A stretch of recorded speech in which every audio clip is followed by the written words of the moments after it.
Perayaan Dalu Natal di Kota Sekayu, Musi Banyuasin berlangsung dengan aman, samo penuh hikmat, di mana pelaksanaan ibadah yang dilangsungkan di Gereja Protestan Injil Nusantara Serasan Sekate dijaga ketat dari aparat kepolisian samo TNI.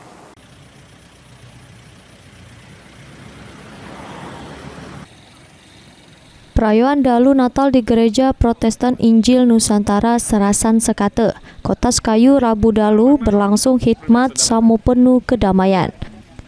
Ratusan jemaat tampak memadati gereja sejak sore hari untuk mengikuti rangkaian ibadah. Ibadah Dalu Natal yang dimulai pukul 19.00 waktu Indonesia Barat dengan dipimpin oleh Pendeta Andrea C. Hutagalung. Suasana ibadah berlangsung khusyuk dengan lantunan puji-pujian dan juga doa bersama yang diikuti jemaat dengan penuh penghayatan.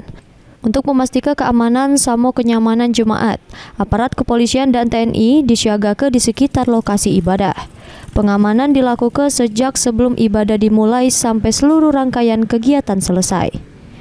Ruzi Iskandar, PAL TV.